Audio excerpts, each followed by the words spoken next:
Let's get started, people. Full charge on the camera. I just got done walking a mile and I also did some Pilates at home. I am pumped up a little tired, but we're gonna push that to the side because we're gonna do this video. The video is going to be on who's in charge of your destiny. Who's in charge of my destiny? I'm in charge of my destiny. If you didn't answer that like I just did, then you need to sit down and have a little chit chat with yourself. So when we're talking about destiny, what I mean by that is your future, as in your choices that will reflect in your face later on in life. For example, I have talked in the past about how my choices that I made back in the day, baby Casey, whatever the heck she was doing, has reflected in my face today. And it has been surprisingly all positive. Let's skedaddle on back. It's not all been positive. Some of it has been a reality check that I can then use to move myself forward, but nothing that I have done in the past has kept me as like a stump from moving forward. And I think mainly because I understand that I am in charge of my destiny. I am in charge of what is to be outside of cancer or dying. Please don't let that be yet, please. Not yet, not yet, not yet, please. I am in charge of what will happen moving forward. Let's talk about relationships. How I have always struggled with finding genuine relationships, people that I connect with on a deeper level, and that's mainly because I have a hard time connecting with people or trusting people. I like authenticity. I like when people are authentic. And in this day of age, people don't show you who they are face front. I do. What you see is what you get. Sometimes I'm not that way. Sometimes, I'm a little zoned down. People said my vibe is very energetic, and it is. I'm very energetic. I'm very full of life, I like to think. And then when I see people and they kind of vibe in with me, I don't really invite them in at first because I would like to see what you're doing, how you move in this world so that it doesn't affect me in my movement in this world. And I think that comes from like back in the day, before I became a lot more stricter with who I invited into my friend group. I had a few friends in which threw my booty through a freaking ringer. Yeah. And from then, things that they have taught me has kept me now safe. Maybe even a little bit more stricter than I should be on who I invite into my circle. For example, you will never be friends with my significant other. I'm sorry. As a friend, my significant other has his own friends. My friends will never be friends with him. You will be acquaintances. You can say hi, hello. No conversations, no intermixing. No, none of that. Number 2, you will not be male-centered. I can't do male-centered. Even if I get a little red flag of a little bit male-centered, I'm like, no. Zippity-doo-dah. No, on your way out the door. No, thank you. 3, you cannot know what you want to do in a year. You cannot have a 1-year plan. You cannot have a 5-year plan. You cannot have a 10-year plan when you're my friend. Because that means, in my opinion, you're just flying out the hoop of your freaking earlobes. Can't be happening around me. We have to be very type A around here.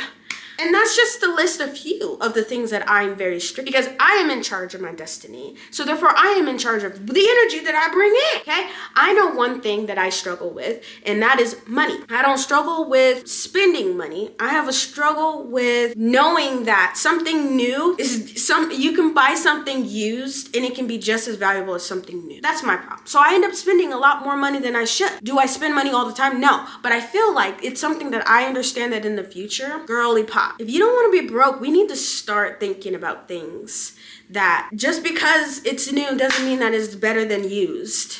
Like, I don't know if that makes sense. Being in charge of your destiny means also understanding yourself on a deeper level. Understand what's underneath your flaws. I like to say perfections because I'm perfect. Underneath your flaws, perfections, whatever you want to call them, knowing that there is always work to be done. If you see yourself going in a direction and you look at all of the A, B, C, D, E, F, G, all of the things underneath that you're doing right now, and it doesn't have top level or where you want to be, more than likely you're not gonna get there. You're not gonna get there. Like, for example, for me, I see myself in a big house. I see myself, not just the big house, living the means that my environment reflects how I feel on the inside. Beauty, big.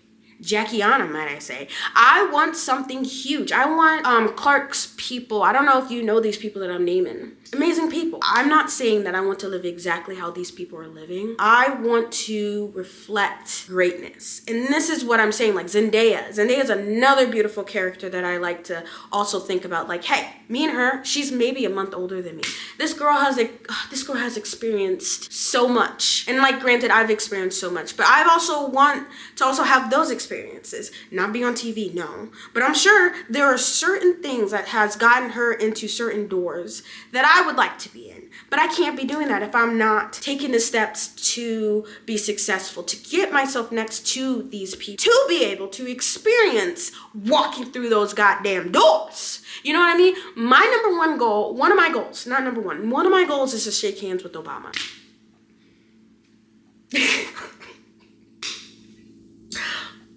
Will that happen? Or even Beyonce, just stand next to her.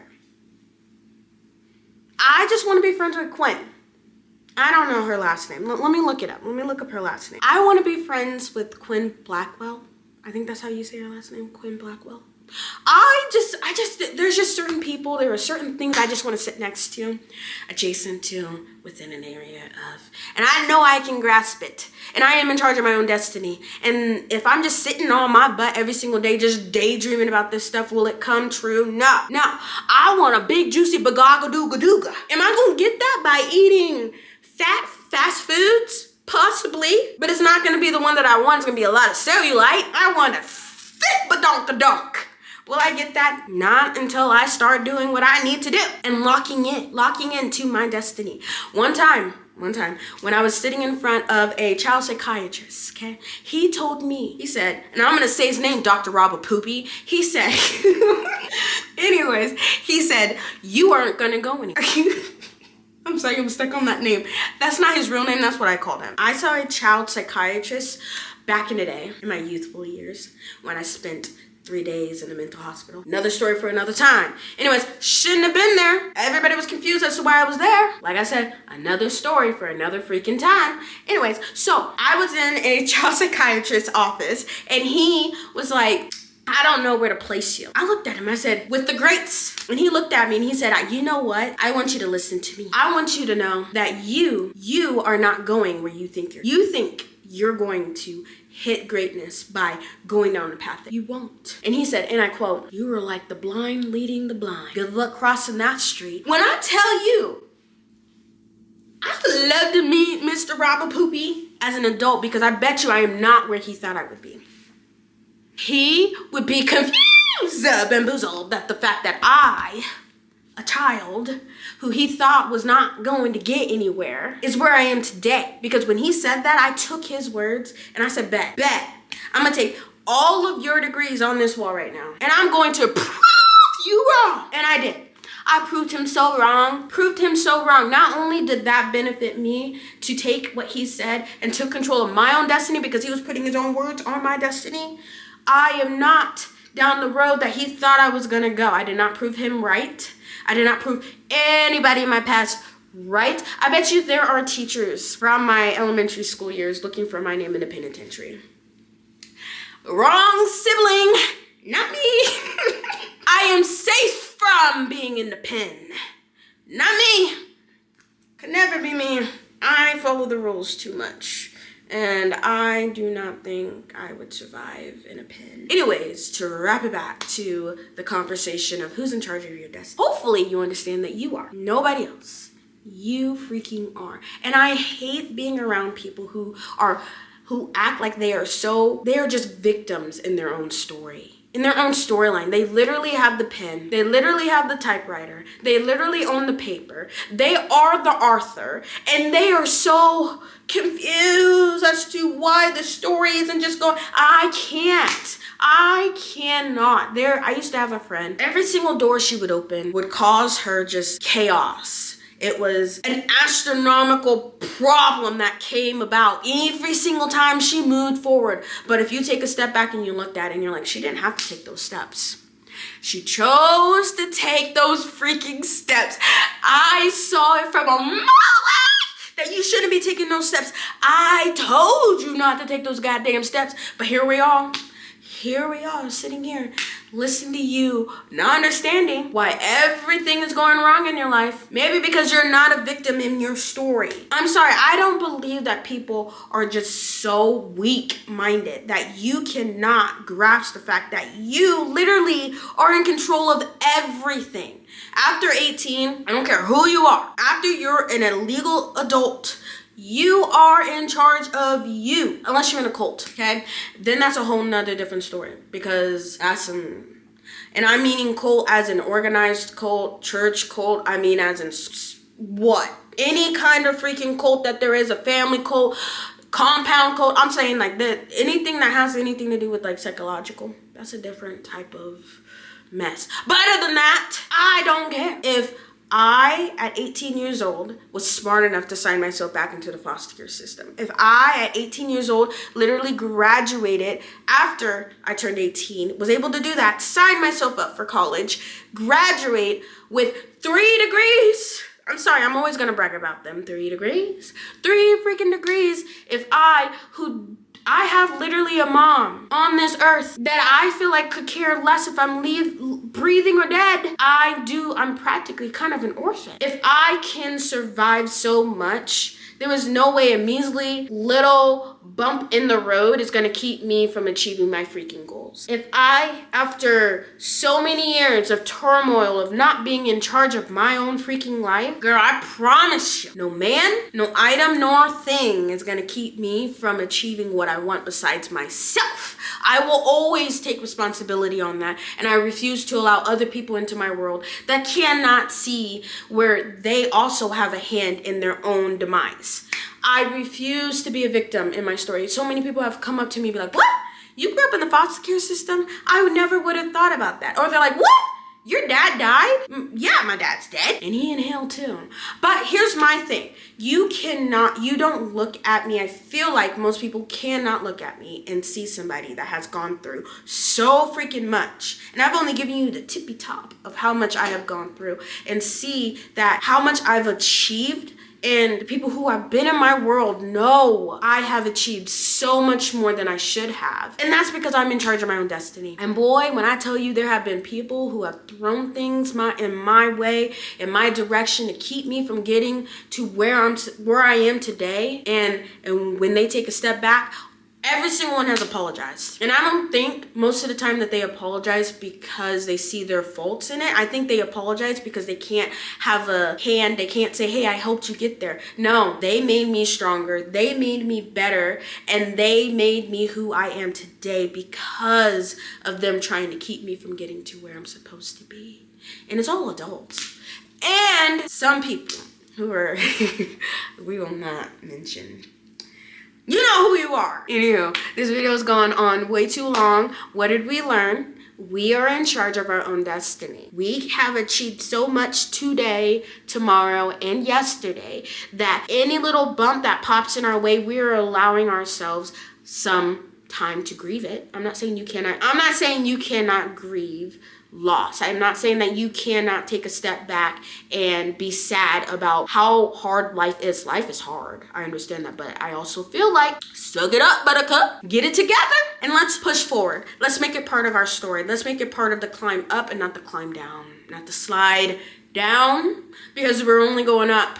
We only get one freaking life. And when I think I've said this in videos before, I want you to think about the average life is 78 years. 78 years we get to be on this earth. And if you believe like me, you only get to do this once, okay? One time. And that means take your life, and I don't know how to do the math, but I've only been on this earth 30 years, okay? Take that, a little less than 30 years. I always round up, okay? Basically 30 years I've been on this earth, okay? And you can figure out on, if I was a cell phone, how many years, how much time have I used so far? 30 years out of 78, I have used 70%. I'm on 70%. In my brain, because I have OCD, I'm almost dead. I need to plug myself in. I can't plug myself back in. So that means I have 70% left of life.